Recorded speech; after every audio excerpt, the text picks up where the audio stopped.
Hello everyone, welcome to my channel Jiffy Learning. I am Tanya Vaibhav Singh. As we have discussed about Mahmud of Ghazni in the first part of the video, the Turkish invasion, here I am with the second part that deals with Mahmud of Ghori. So here comes the second video, the Turkish invasion in India part 2.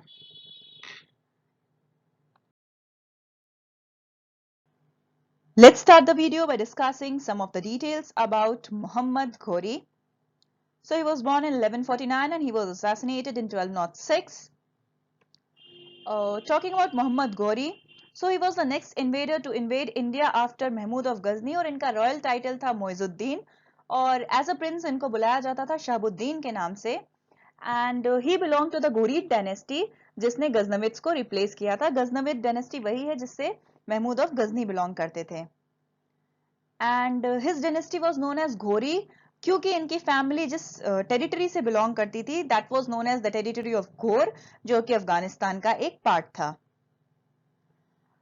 अगर हम बात करें Turkish invasion की तो महमूद गजनी की death के बाद near about 150 सालों तक कोई भी टर्किश इन्वेजन नहीं हुआ था।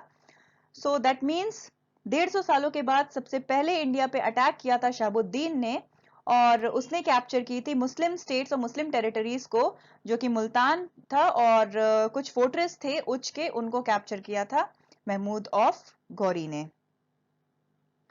नाउ मूविंग फॉरवर्ड उसने सेकेंड अटैक किया 1179 में जहां पे उसने अटैक किया था गुजरात को but he was defeated by the Raja Bhimdev थे उस टाइम पे वहां पे and his second attack was on Lahore in 1181 और यहाँ पे वो सक्सेसफुल हुआ अनफॉर्चुनेटली और फाइनली उसने एंड किया गजनविद एम्पायर को क्योंकि मुल्तान और गुजरात ये सारे जो पार्ट थे वो उस टाइम पे गजनविद एम्पायर का पार्ट था और इसने सबसे पहले वहां पे अपना रूल स्टेब्लिश किया और धीरे धीरे अपनी टेरिटरीज को बढ़ाना शुरू किया।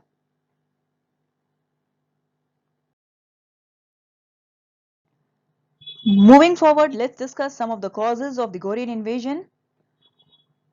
So talking about the first one, एक कॉन्फ्लिक्ट चल रहा था सेल्जुकिड्स में और जितने भी टर्किश ट्राइब्स थे ऑक्सेस में उनके बीच में एक कॉन्फ्लिक्ट चल रहा था जिसकी वजह से क्या हुआ गुरीद्स एम्पायर गुरीद्स किंगडम जो थे उन्होंने गिव अप कर दिया एंड दे मूव टुवर्ड्स और they march towards India which was the centre of attraction after the Ghazni's invasion. तो उसके बाद से कहीं ना कहीं इंडिया सबको अपनी तरफ आकर्षित करता था। सो इसकी वजह से भी एक रीजन ये भी हो सकता है कि घुरीद्स क्यों आए इंडिया की तरफ। Talking about the second point, it says that कि सेंट्रल एशिया में कहीं ना कहीं ख्वारिज्मी एम्पायर जो था उसकी पावर इंक्रीज हो रही थी और साथ ही में गुरीद्स का एम्बिशन भी इंक्रीज हो रहा था और ये जो ख्वारिज्मी एम्पायर था वो उस एम्बिशन को हिट कर रहा था या हैम्पर कर रहा था और इन ख्वारिज्मी और गुरीद्स के बीच में एक पॉइंट जो था एक सेंटर एक पॉइंट ऑफ कॉन्फ्लिक्ट था वो था एक एरिया जिसको खुरासन के नाम से जाना जाता है जिसको ये भी बोलते हैं bone of contention between the Khwarizmi and the Ghurids. और कुछ समय बाद क्या होता है ख्वारिज्मी एम्पायर ने खुरासन को कैप्चर कर लिया और जैसे ही खुरासन गया ख्वारिज्मी एम्पायर के पास गुरीद्स की जो एम्बिशन थी वो थोड़ा डिक्लाइन होने लगी और जिसकी वजह से वो और टेरिटरीज को कैप्चर करना चाहते थे and with the ambition to capture more and more territories they march towards India. And talking about the third point तो गुरीद्स की जो थी वो इंपेरियलिस्टिक एम्बिशंस थी। अगर अब इंपेरियलिस्टिक एम्बिशंस क्या होती हैं तो ये वही एम्बिशंस है जिसमें हमारा मेन फोकस रहता है अपने पार और अपने टेरिटरी को इंक्रीज करना। तो उसी एम्बिशन के साथ महमूद ऑफ घोरी ने इंडिया पे अटैक किया। The ambition was to capture the territory and to increase the area land area I am talking about. तो उसकी वजह से again as I said India उस टाइम पे सबका सेंटर ऑफ अट्रैक्शन बन चुका था इसी वजह से घोरी मार्च करता है इंडिया की तरफ और सबसे पहले उसने कैप्चर किया मुल्तान और उच को।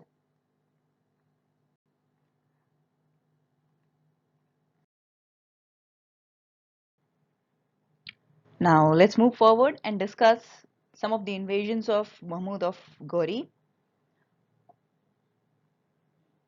Talking about his first invasion, he first invaded India in 1176. ये हम ऑलरेडी डिस्कस कर चुके हैं। उसने मुल्तान और उच के फोर्ट्स को कैप्चर किया था और अब हम बात करते हैं सबसे इंपॉर्टेंट बैटल की, जिसको बोला जाता है द बैटल ऑफ टरेन, और the first battle of Tarain, जो कि हुई थी 1191 एडी में।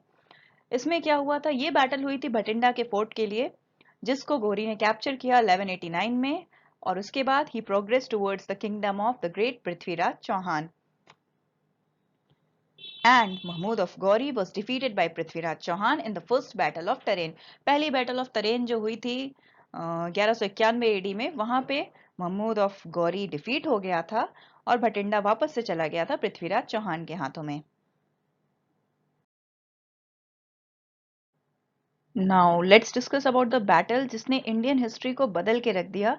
जी हाँ, मैं बात कर रही हूँ सेकेंड बैटल ऑफ तरेन की, जो 1192 एडी में हुई थी। ये वैसे तो बहुत ही वास्ट टॉपिक है, इसको मैं एक अलग स्पेसिफिक वीडियो में कवर करने जा रही हूँ, जिसके बारे में मैं बताऊंगी पृथ्वीराज चौहान के बारे में, जयचंद के बारे में। तो उसके लिए एक स्पेसिफिक अलग वीडियो बनाने की तैयारी में हूँ। बट अभी मैं कुछ ब्रीफ में बताती हूँ सेकेंड बैटल ऑफ तरेन के बारे में। इसमें क्या हुआ था, राजपूत रूलर्स की एक कंबाइंड आर्मी तैयार की गई थी which was around 3 lakh in numbers. और अगर हम बात करें मोहम्मद गौरी की आर्मी की, तो मोहम्मद गौरी के पास 1.5 लाख सोल्जर्स थे। अगर हम नंबर्स कंपेयर करें तो कहीं ना कहीं राजपूत आर्मी बहुत बड़ी थी, पर जयचंद के धोखे की वजह से पृथ्वीराज चौहान को हार का सामना करना पड़ा था, and he was defeated in the second battle of train. और उसके बाद उनको प्रिजनर बना के मार दिया गया था। एंड तब से हुई टर्किश रूल की स्थापना हमारे इंडियन टेरिटरी में, और दिल्ली सल्तनत पे राज हो गया टर्किश एम्पायर का। और क्योंकि मोहम्मद गौरी इंडिया में डायरेक्टली रूल नहीं करना चाहता था, उसने अपना एक कमांडर अपॉइंट किया जो कि उसका स्लेव था, और उस स्लेव का नाम था कुतुबुद्दीन ऐबक। जी हाँ, ये वही है जिसने कुतुब मीनार को बनाने की स्थापना की थी, और लेटर ऑन उसको कंप्लीट करने का काम किया था इल्तुतमिश ने।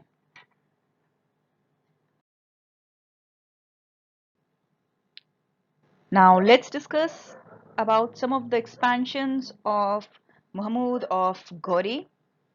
तो हम बात करते हैं बैटल ऑफ चंदावर की, which was fought in 1194 AD between Muhammad of Ghori and Raja Jayachand, who was the ruler of Kannauj.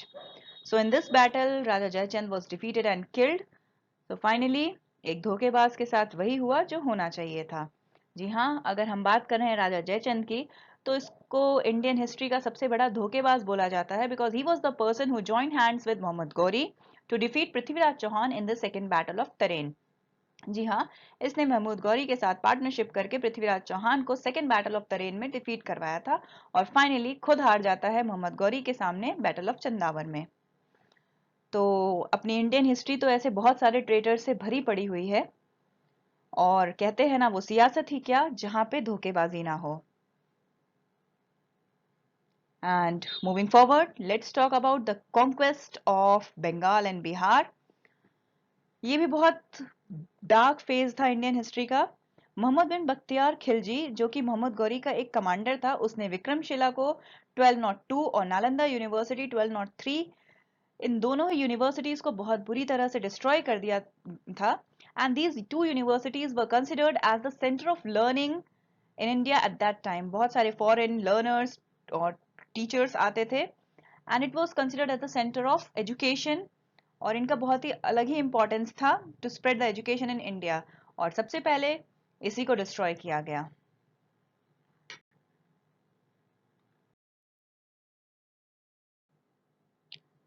Now talking about some of the consequences of Ghorian invasion. तो सबसे पहले अगर हम बात करें तो इंडिया में जो मल्टी स्टेट कॉन्सेप्ट था, बहुत सारे छोटे छोटे इंडिपेंडेंट स्टेट्स थे, कहीं ना कहीं वो एक साथ कंबाइन होके एक सेंट्रलाइज एडमिनिस्ट्रेशन के थ्रू गवर्न होने लगे। और वो सेंट्रलाइज एडमिनिस्ट्रेशन किसका था? टर्किश सुल्तान का। अब क्योंकि सेंट्रलाइज्ड एडमिनिस्ट्रेशन था, जिसकी वजह से क्या हुआ, हमारे ट्रेड को एक अलग दिशा मिली, and the trade started flourishing under the centralised administration of the Turks. तो ये भी एक बेनिफिट था। And talking about the third point, तो ये जो एकता सिस्टम डेवलप हुआ, उससे भी ये जो जमींदारी सिस्टम, लैंडलॉर्डशिप, कहीं ना कहीं इस पे एक स्टॉप लगा, और जो इक्ता था वो सेंट्रल एडमिनिस्ट्रेशन से कनेक्ट होके एक इंडिया को एक कंबाइंड टेरिटरी के फॉर्म में डेवलप करने लगा। जो हम प्रॉपर इंडिया का मैप देखते हैं, कहीं ना कहीं वो चीज डेवलप होने लगी थी। जो छोटे छोटे इंडिपेंडेंट स्टेट्स, अलग अलग टेरिटरीज, वो एक कॉमन एडमिनिस्ट्रेशन, एक सेंट्रलाइज एडमिनिस्ट्रेशन के अंडर गवर्न हो रहे थे, और वो सेंट्रलाइज एडमिनिस्ट्रेशन था टर्किश सुल्तान का। और इनको डिवाइड कर दिया गया था इक्ताज में, जहां पे ऑफिशियल अपॉइंट किए गए थे जो कि उसका एडमिनिस्ट्रेशन कंट्रोल करते थे। And not talking about the fourth point, एक जो कांटेक्ट था इंडिया का बाहरी कंट्रीज से, यूरोपियन कंट्रीज से, वो कहीं ना कहीं इन फॉरेन इन्वेजन्स की वजह से बीच में टूट सा गया था, और वो वापस से India was connected with the foreign countries because of the Ghorian invasion. क्योंकि गोरियन इन्वेजन के थ्रू ट्रेड स्टार्ट हो गया between India and the other Asiatic countries.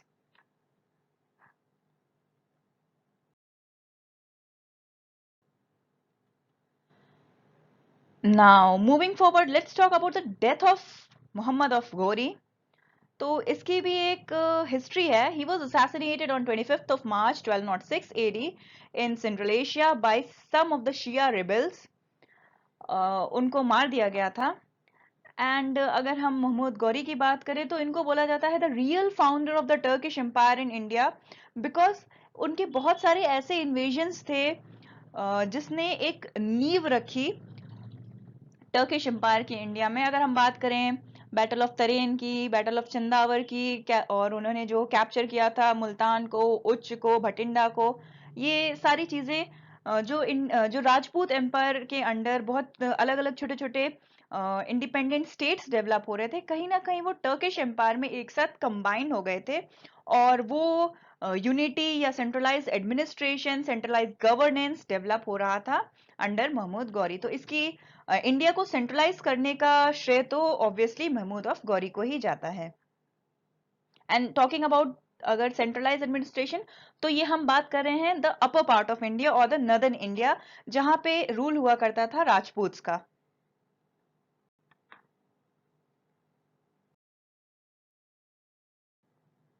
Let's wind up the video by discussing about Qutbuddin Aibak, who was also known as the slave of Muhammad Ghori. He is considered as the founder of Mamluk dynasty or the slave dynasty. He was born to a Turkish family in Central Asia, और इसको एक slave की तरह मोहम्मद गौरी लेकर आए थे अफगानिस्तान से। He rose up the ranks and became Ghori's trusted general and commander. And since he was the trusted general and commander, तो इसको इंचार्ज बनाया गया गौरी के सारे पोजीशंस का इंडिया में। कब? 1192 में, after the second battle of Tarain. और जब घोरी को मार दिया गया था, Aibak declared himself as the sultan of Delhi in 1206, and it is said that he started the construction of Quwwatul Islam Mosque in Delhi, and this is considered as one of the first Islamic monument in northern India. Along with that, Qutub Minar का श्रेय भी कुतुबुद्दीन ऐबक को जाता है। He began the construction of Qutub Minar in Delhi and the construction was completed by Iltutmish. इसको लखबख्श भी बोला जाता है बिकॉज ऑफ हिज जेनरोसिटी, पर उसके साथ ही एक ब्लैक फेस भी है इसका। He is known for the destruction of the Hindu temples. He rain till his death in 1210, और उसके बाद he was succeeded by अरम Shah. इसकी डेथ की भी एक हिस्ट्री है। It is said that while playing a polo match, वो घोड़े से गिर जाता है और वो घोड़ा उसके ऊपर चढ़ जाता है, जिसकी वजह से कुतुबुद्दीन ऐबक की डेथ हो जाती है। And after his death he was succeeded by अरम Shah.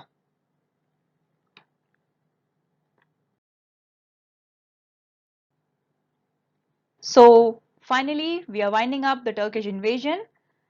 Hope you liked the video. If you liked it, so please don't forget to share it. And yes, अगर अभी तक आपने चैनल को सब्सक्राइब नहीं किया है तो प्लीज जल्दी से कर लीजिए, और हाँ, बेल आइकन को दबाना ना भूलें so that you don't miss any of the recent updates. Thank you for watching.